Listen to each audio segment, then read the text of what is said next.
త్రిపురాసురులను సంహరించడానికి పరమేశ్వరుడు తన రథంలో వెళుతూ ఉండంగా స్వామివారి మెడలో ఉన్న దండ ఈ ప్రాంతంలో పడి స్వయంభులింగంగా వెలసింది.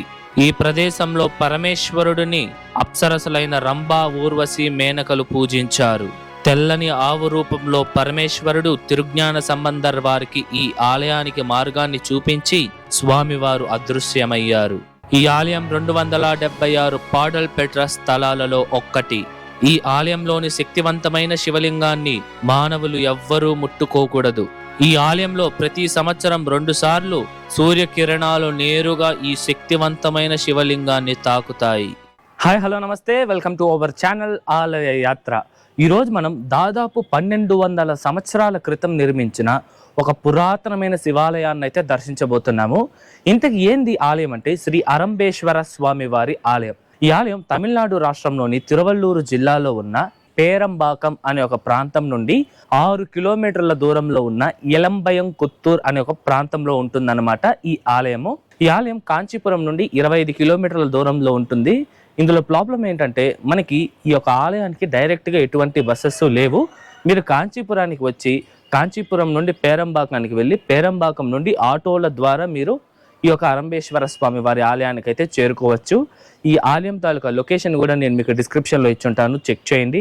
వీడియోని లైక్ చేసి స్టార్ట్ చేయండి. మన ఛానల్ ఎవరైనా సబ్స్క్రైబ్ చేసుకోకుండా ఉంటే సబ్స్క్రైబ్ చేసుకోండి. రండి ఇప్పుడు మనం ఆలయం వద్దకైతే వెళ్దాం.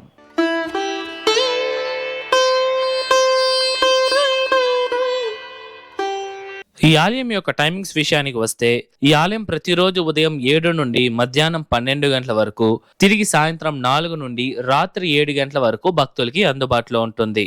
ఇప్పుడు రండి మనం ఆలయం లోపలికి వెళ్ళి ఈ ఆలయం యొక్క పూర్తి స్థల పురాణం తెలుసుకుందాం.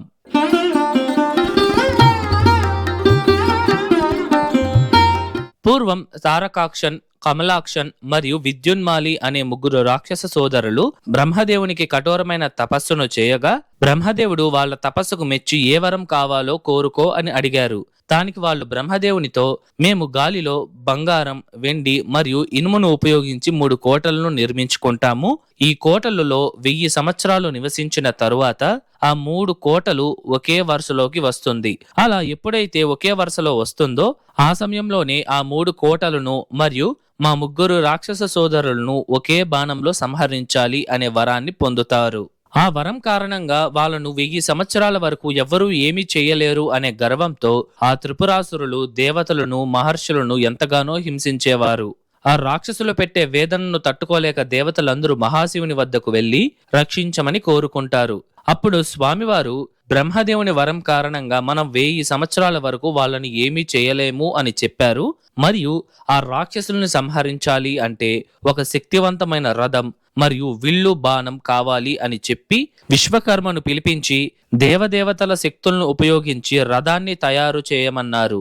ఇలా పరమేశ్వరుడి ఆజ్ఞ ప్రకారం దేవతల శక్తులను ఉపయోగించి రథాన్ని, మేరు పర్వతాన్ని ఉపయోగించి విల్లుగా, వాసుకి అనే పాముని విల్లుకి నారిగా మరియు సాక్షాత్తు శ్రీ మహావిష్ణువే బాణంగా ఆవిర్భవించారు. ఇంతలో 1000 సంవత్సరాలు పూర్తయిపోయి ఆ 3 కోటలు ఒకే వరుసలోకి వచ్చింది.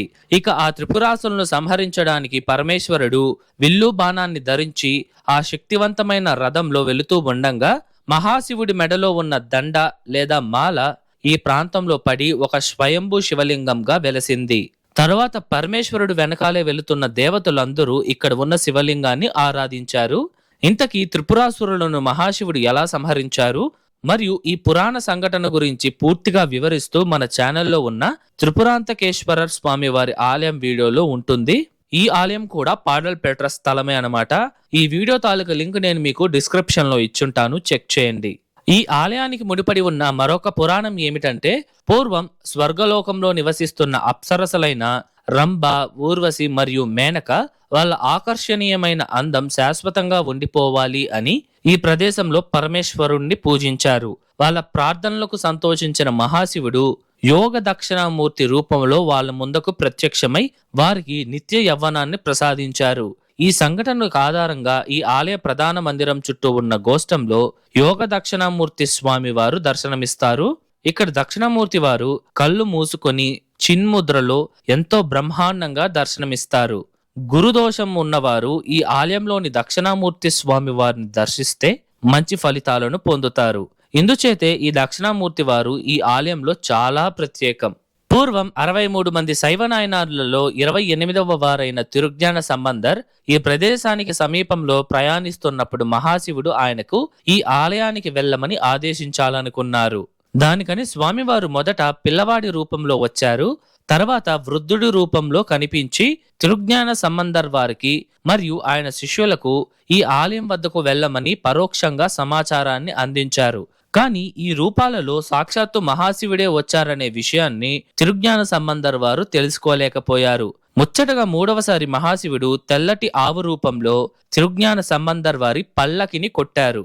ఇక తిరుజ్ఞాన సంబంధర్ వారు ఈ పల్లకిని కొట్టారు అంటే అది సాక్షాత్తు పరమేశ్వరుడే అయ్యుంటారు అని గ్రహించి ఆ ఆవు ఎలా వెళితే అలాగే ఆ ఆవు వెనకానే వెళ్ళగా ఆవు ఈ ఆలయం వద్దకు వచ్చి తిరుజ్ఞాన సంబంధర్ వారు చూస్తూ ఉండంగానే అదృశ్యమయ్యింది. ఇలా ఈ ప్రదేశానికి వచ్చిన తిరుజ్ఞాన సంబంధర్ వారు ఈ ఆలయంలోని స్వయంభూ శివలింగాన్ని పూజించారు. ఈ ఆలయంలోని మరొక స్థల పురాణం ప్రకారం చంద్రుడు తన 27 భార్యలను సమాంతరంగా చూడకుండా రోహిణిని మాత్రమే ఎక్కువగా ప్రేమించేవారు. దీనికి కోపం చెందిన మిగతా 26 భార్యలు వాళ్ళ తండ్రైన దక్షుని వద్దకు వెళ్లి విన్నపించారు. అప్పుడు దక్షుడు చంద్రుడితో అందరినీ సమాంతరంగా ప్రేమించమని చెప్పారు. కానీ చంద్రుడు వినలేదు. దానికి కోపగించుకున్న దక్షుడు చంద్రుడిని నువ్వు వ్యాధితో ఇబ్బంది పడతావు, దానివల్ల నీ అందాన్ని పూర్తిగా కోల్పోతావు అని శపించారు. అప్పుడు చంద్రుడు ఈ ప్రదేశానికి వచ్చి ఈ తీర్థాన్ని ఏర్పాటు చేసి ఇందులో స్నానం చేసి ఈ ఆలయంలోని స్వయంభూ శివలింగాన్ని పూజించి ఆ శాపం నుండి విముక్తి పొందారు. ఇదే ఈ ఆలయ తీర్థం. దీనినే చంద్ర తీర్థం అని పిలుస్తారు.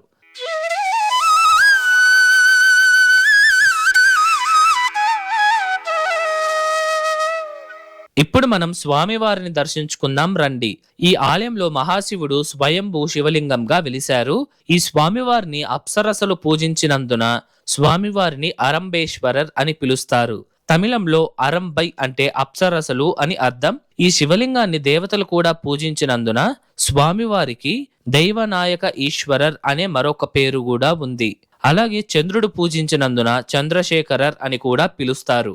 ఈ శివలింగం శివుడి మెడలోని మాల ద్వారా ఉద్భవించింది కనుక ఈ లింగం తీండ తిరుమేని. తీండ తిరుమేని అంటే మానవులు ఎవ్వరు కాని ఈ శివలింగాన్ని ముట్టుకోకూడదు అని అర్థం.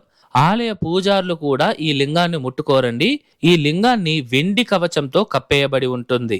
అలాగే ప్రతి సంవత్సరం ఏప్రిల్ 2 నుండి 7వ తేదీ వరకు, తిరిగి సెప్టెంబర్ 5 నుండి 11వ తేదీ వరకు సూర్యకిరణాలు గర్భగుడిలో ఉన్న స్వామివారిని తాకుతాయి. ఈ ఆలయంలో పార్వతీదేవి అమ్మవారికి దక్షిణం వైపుగా ప్రత్యేక మందిరం కూడా ఉంది. ఇక్కడ అమ్మవారిని కనక కుజాంబిగై అని పిలుస్తారు.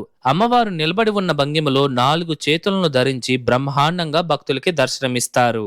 ఈ ఆలయంలోని అరంబేశ్వర స్వామి వారిని 63 మంది శైవనాయనార్లలో 28వ వారైన తిరుజ్ఞాన సంబంధర్ వారు స్వామివారిని కీర్తించి తెవ్వారంలో లిఖించడం ద్వారా నాయనార్లుచే ప్రతిపాదించిన 276 పాడల్పెట్ర స్థలాలలో ఈ ఆలయం కూడా ఒకటిగా నిలిచింది. ఇదివరకే మన ఛానల్లో 25 పాడల్పెట్ర స్థలాలను అయితే దర్శించాము. ఆ వీడియోస్ ఎవరైనా చూడకపోయింటే మన ఛానల్ ప్లేలిస్ట్ లో ఉంటుంది, చెక్ చేయండి.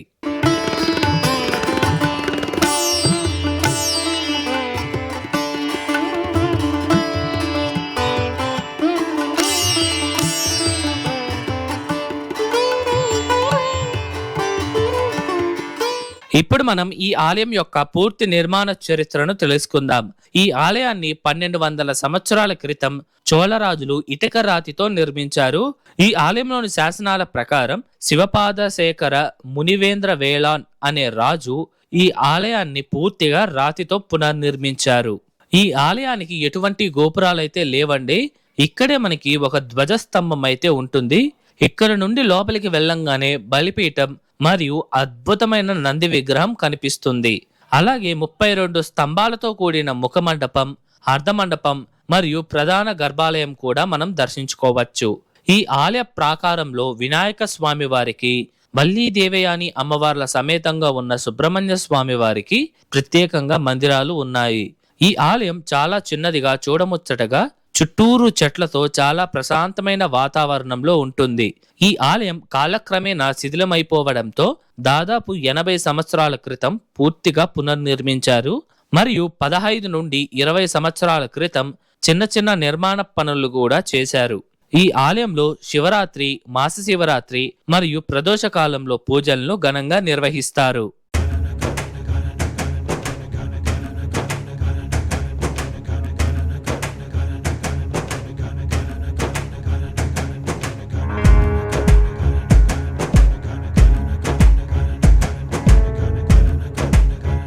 ఇదండి వాళ్ళ వీడియో ఎలా ఉంది, నచ్చిందా? ఐ హోప్ ఈ ఆలయం తాలూకు పూర్తి చరిత్ర మీకు అర్థమయ్యేలా చెప్పాను అనుకుంటున్నాను. మీకు ఎటువంటి డౌట్స్ ఉన్నా సరే మర్చిపోకుండా కామెంట్స్లో తెలియజేయండి, నేను మీకు పక్కా రిప్లై ఇస్తాను. అలాగే ఈ వీడియోకి ముందు మన ఛానల్లో కాంచీపురంలో ఉన్న ఆది కామాక్షి అమ్మవారి ఆలయం, అలాగే మణికంఠేశ్వర స్వామి వారి ఆలయంతో పాటు చెన్నైలో ఉన్న మరుందీశ్వర స్వామి వారి ఆలయం మరియు దేనుపురీశ్వర స్వామి వారి ఆలయాలను అయితే మనం దర్శించాము. ఈ వీడియోస్ ఎవరైనా చూడకపోయింటే వాటి లింక్స్ నేను మీకు డిస్క్రిప్షన్లో ఇచ్చుంటాను, చెక్ చేయండి. ఈ వీడియో ఎలా ఉంది, నచ్చిందా? నచ్చితే లైక్ చేయండి, మీ ఫ్రెండ్స్ అండ్ ఫ్యామిలీస్కి షేర్ చేయండి, అండ్ దయచేసి మన ఛానల్ని సబ్స్క్రైబ్ చేసుకోండి.